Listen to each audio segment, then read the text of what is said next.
have a great question for you today. My question is, and it's not satirical or anything, it's a legit question. Here's my question. Is health really all that important? I know you're like, Barbie Lee, you're all about health. Of course it's super important. You're thinking, Barbie Lee, are you like, haven't you slept in days? Maybe you're like on sleep deprived and you're thinking, no, health isn't very... No, I'm asking a legit question of you. I know what my answer is to that, but I'm curious what your answer is to that. So hello, good morning. It is Barbie Lee. It is Shake Talk.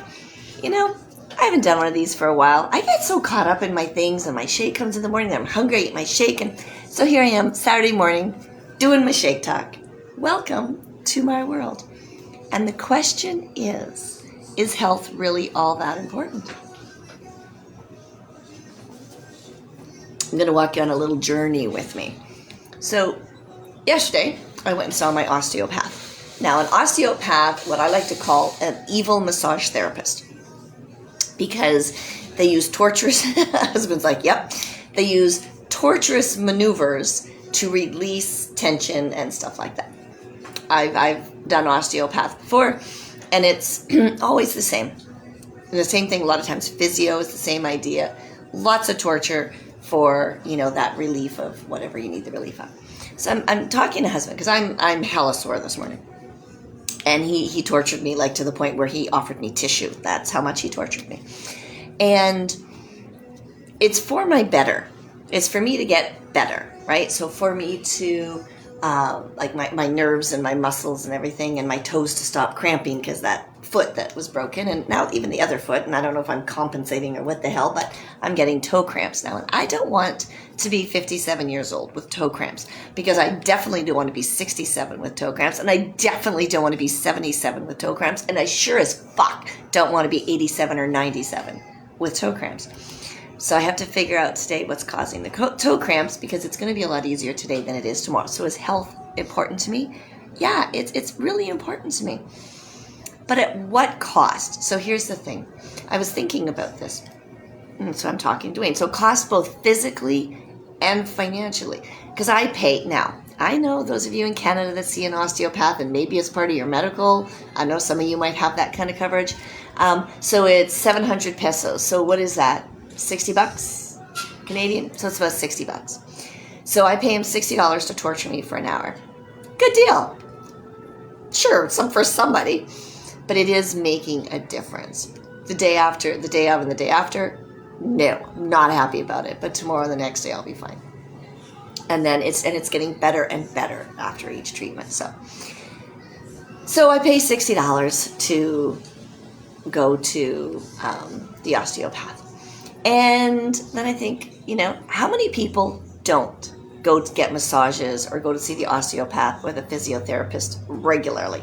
My husband, he does none of that kind of stuff. And I was like, okay, so he's not doing that. So what shape is his body in? He doesn't have the same kind of hurts that I do. And then he reminded me the different car accidents that I've been in throughout my life. Lucky me, not. And how my, what did we say? I have structural integrity, like my bones are really strong, but the foundation is a little shaky. No, the foundation is strong. The bones are strong because I have really great bone density, but some of the muscles and nerves and all that kind of stuff have experienced a lot of trauma. Anywho, and then my mind started going, okay, so my husband doesn't do massage and stuff, but he does isogenics, right? So he's having a shake currently right now. Cheers to my husband having a shake. He's having a shake. So at least he's doing that. And then I'm thinking, I know a lot of people that aren't doing and he exercises. Not regularly, let's say 3 days a week, probably 3 days a week. So if he exercises 3 days a week, that's more than so many people. And then I'm like, okay, so who doesn't? And then I thought of one of my friends. I'm like, oh, but they take isogenics. And they eat way more isogenics than Dwayne does. So does that balance out isogenics and not exercising? No, I don't think so. I think exercising is still important.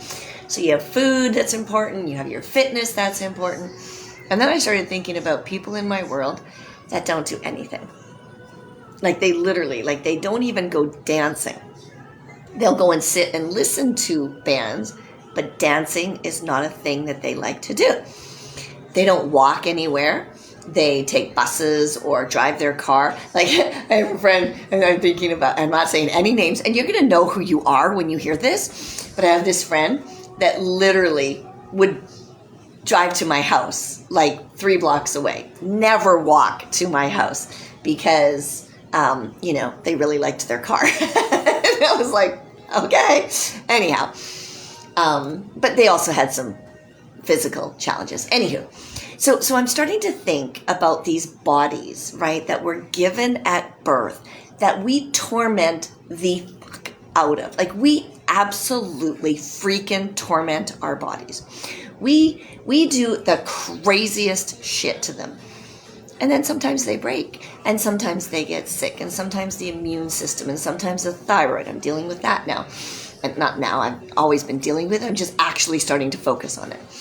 So between, my menopausal hormones and my thyroid hormones, my TSH, T3, T4, and, the ligaments and the joints and the nerves, I'm like, I think I want to recall,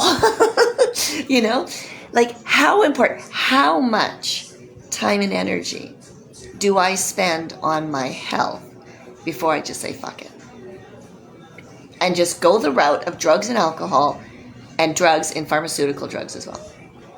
I know a lot of friends that do that. They have a little bit of pain, they have a couple beers, eat a couple of, special brownies, pop their pain pills, go and see their medical doctor, up their blood pressure medication, up their statins, all this kind of stuff that I can't unknow that is so terrible for your body.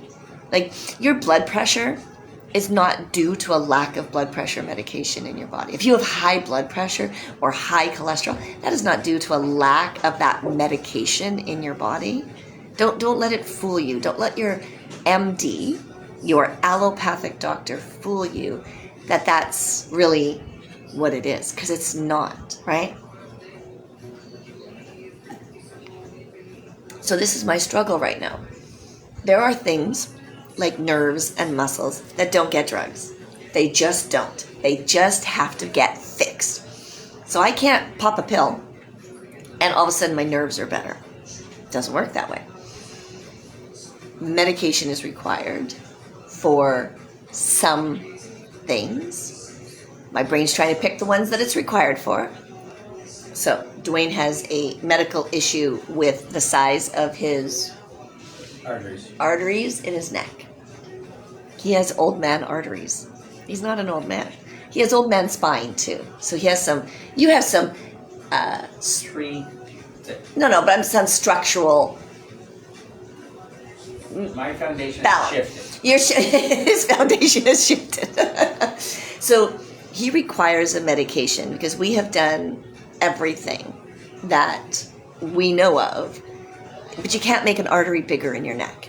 And when your brain's not getting where it needs to get, the blood, right? He gets blinding headaches and these like it's not a tumor kind of headaches, right? He takes this medication. It makes it better. There's nothing we can do. We've done a lot of stuff. It's the same thing with my thyroid. My thyroid, I've seen functional medical specialists. I'm seeing another one here. I'm giving it one more shot. And you know what? I think it's time for medication. I have done everything. It's not my first, I've known about my hypothyroidism since my early 30s. And I have been mitigating it, any of the symptoms, with diet and exercise, with my isogenics and meditation and all the other things that I do. But you know what? It keeps climbing. And now that my estrogen is gone in my body, it's like, we're going to fuck with you even more. So I'm like, okay. What? No. So how important is my health? Well, I'm doing everything that I can, physically and financially. Because, could I go to Germany and sit in spas all day and just have them tend to me? Sure. Do I have the tens of thousands of dollars to fly off to these places? No. So there's some limitations, right? I have to do some work on my own. It's so funny. I was talking to a lady the other day, and she's planning a course, and the lady goes, okay, so here's what I want for my participants, and this is what I want you to do. And the lady I was talking to said, okay, I would like you to experience that. She goes, oh, I don't need that. Just my people do. And I'm like, oh, so she wants other people to do the work, but she doesn't want to do the work? She's like, yeah, kind of. So to her, her health and wellness was not that important. And some people, it's not at all. They would rather just drink and pop the pills, gain the weight, because they think that's what they're supposed to be doing. If they're not sleeping well, they take a sleeping pill, or they go and get their what's that called? The machine that helps you sleep. Apnea, sleep apnea. You have sleep cap machine. Anyways, whatever it's called. See, I don't even know what it's called. Anyways, but you have sleep apnea. And some people just would rather go that route because you know what? It's easier. It's not easier on your body. It's not easier in the long run. It is well known that in your 60s, and whatever the stat is, it's something like if you're on 3 permanent medications in your 60s, you will double that every 3 years or something crazy. Like I read some sort of stat like that. So you could be, before you're dead, you could be like on 15 or 20. Now, I know a lot of old people in my world. I'm not on any medications. That doesn't necessarily mean, you're totally healthy because you probably haven't had any serious blood work done and stuff like that. Because I am extremely healthy, except for my thyroid that's doing some of its own thing. And I'd never known if I wouldn't have gotten my blood work done, just so you know. So don't do your blood work. That's what you're thinking, right? Oh, I shouldn't get my blood work done because then I'll just be oblivious. And then all of a sudden, boom, you die. Oh, sudden death. No, it wasn't sudden. You've had this problem. And that's where I'm at right now with my thyroid is I'm at a point where because of no estrogen in my body, my thyroid is super hella working hard and it can just crap out. And that means metabolism craps out. Do I think I want my metabolism to crap out and my organs to fail? I don't think so. I think I'll look more into it. So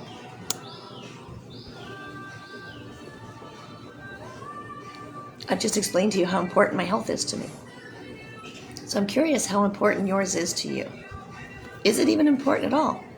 Do you just figure you're just going to... if you're... Go to my page when we're done here on Facebook and...